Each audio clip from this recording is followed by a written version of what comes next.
সম্মানিত দর্শক শ্রোতা, আসসালামু আলাইকুম। গতকালকে একটা ভিডিও সোশ্যাল মিডিয়ায় ভাইরাল হয়েছে। খুবই দুঃখজনক খবর। গোপালগঞ্জে সেনাবাহিনীর গাড়িতে আগুন, অস্ত্র ছিনিয়ে নিয়ে মিছিল। সম্মানিত দর্শক শ্রোতা, এমন একটি খবর যখন সোশ্যাল মিডিয়ায় ভাইরাল হয়েছে তখন আমিও বসে থাকতে পারি নাই। যে সেনাবাহিনী তারা হলো আমাদের জনগণের জানমালের নিরাপত্তা দেওয়ার জন্য তো তারা, কিন্তু আজকে গোপালগঞ্জবাসী যে এই ধরনের কাজটা করলো, যে সেনাবাহিনীর সাথে গন্ডগোল করে সেনাবাহিনীর গাড়ি ভাঙচুর করে তারপর এই সেনাবাহিনীর গাড়িতে আগুন দিয়েছে। এটা আপনাদের মধ্যে কতটুকু যুক্তিসঙ্গত হতে পারে? যে আন্দোলন করতেছ ভালো কথা, কিন্তু এই সেনাবাহিনী যারা আছেন তারা তো আমাদের নিরাপত্তার জন্য, যে আমাদের এলাকায় দেখতে পারতেছেন যে বিভিন্ন জায়গায়, বিভিন্ন শহরে, বন্দরে, গ্রামে ডাকাতের পরিমাণটা বেশি বেড়ে গেছে। চোর ডাকাতটা যেমন স্বাধীন হয়ে গেছে। সদ্য সাবেক প্রধানমন্ত্রী শেখ হাসিনা পদত্যাগ করে যাওয়ার পর এখন আমাদের এলাকার পুলিশ কর্মকর্তা যারা আছে তারা সবাই যার যার ভাবে বাড়িতে চলে গেল। তারা তাদের কর্মস্থলে এখন আসতেছেন না, সুযোগ পেয়ে গেছে চোর ডাকাতরা। বৈষম্য বিরোধী ছাত্ররা আন্দোলন করে আমাদের দেশটা আবার নতুন করে স্বাধীন করেছে। সেই স্বাধীন দেশে যেমন চোর ডাকাতের স্বাধীনতা বেরিয়ে গেছে, যে তারা এমন স্বাধীন হয়েছে যে এখন চুরি করতে তাদের দ্বিধাবোধ নেই। যখন খুশি তখন চুরি ডাকাতি করা শুরু করেছে। ঢাকা শহর, গাজীপুর, নরসিংদী বিভিন্ন স্থানে চুরি ডাকাতির উদ্যোগটা বেড়েই চলেছে। এই সেনাবাহিনী যারা আছে তারা তো আমাদেরই জন্য, আমাদের নিরাপত্তার জন্য তো তারা, তাদের গাড়ি ভাঙচুর করা এবং তাদের গাড়িতে আগুন দেওয়া, এটা আমরা যুক্তিসম্মত মনে করি না।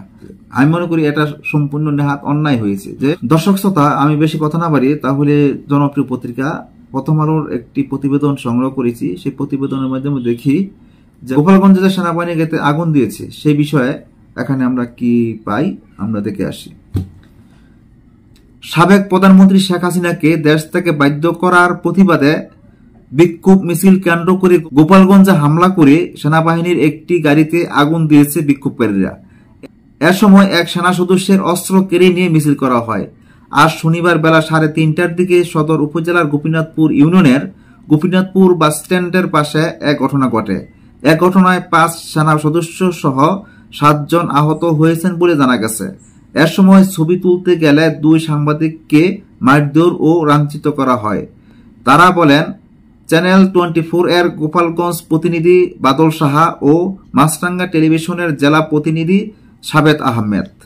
স্থানীয় সূত্রে জানা গেছে, শেখ হাসিনাকে দেশে ফিরিয়ে আনার দাবিতে ঢাকা-খুলনা মহাসড়কের গোপীনাথপুর বাসস্ট্যান্ড এলাকায় বেলা 3টার দিকে বিক্ষোভ মিছিলের আয়োজন করে আওয়ামী লীগ।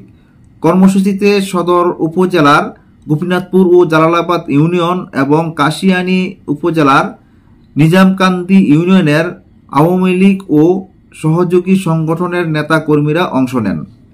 প্রত্যক্ষদর্শী কয়েকজন জানান, বেলা 3টার দিকে ওই 3 ইউনিয়নের নেতা কর্মীরা খণ্ড খণ্ড মিছিল নিয়ে গোপীনাথপুর বাসস্ট্যান্ড এলাকায় জড়ো হয়। তারা ঢাকা-খুলনা মহাসড়ক অবরোধ করে বিক্ষোভ মিছিল করতে থাকেন। এতে মহাসড়কের 2 পাশের গাড়ি আটক পড়ে। খবর পেয়ে গোপালগঞ্জ কর্মরত সেনা সদস্যরা ঘটনাস্থলে গেলে বুয়া বুয়া স্লোগান দেন বিক্ষোভকারীরা। এক পর্যায়ে সেনা সদস্যদের সঙ্গে বাগবিতণ্ডায় জড়ান তারা। পরে বিক্ষোভকারীরা ক্ষিপ্ত হয়ে সেনা সদস্যদের মারধর শুরু করলে সেনা সদস্যরা ফাঁকা গুলি ছুড়ে পরিস্থিতি নিয়ন্ত্রণে আনার চেষ্টা করেন। বিক্ষোভকারীদের হামলায় সেনা সদস্যরা দৌড়ে পাশের বাড়িতে আশ্রয় নেন। এ সময় এক সেনা সদস্যের কাছ থেকে একটি অস্ত্র ছিনিয়ে নিয়ে সেনাবাহিনীর গাড়িতে আগুন ধরিয়ে দেন বিক্ষোভকারীরা। ঘটনার পর ছিনিয়ে নেওয়া অস্ত্র নিয়ে বিক্ষোভকারীরা মিছিল করেন। পরে অস্ত্রটি গোপীনাথপুর পুলিশ তদন্ত কেন্দ্রে জমা দেন বিক্ষোভকারীরা, কিন্তু তারা অস্ত্রটি নিতে অস্বীকৃতি জানালে গোপীনাথপুর ইউনিয়ন সাবেক চেয়ারম্যান লাচ্চু শরীফের কাছে জমা দেওয়া হয়। লাচ্চু শরীফ প্রথম আলোকে বলেন, বিক্ষোভকারীরা তার কাছে অস্ত্রটি জমা দিয়ে যান।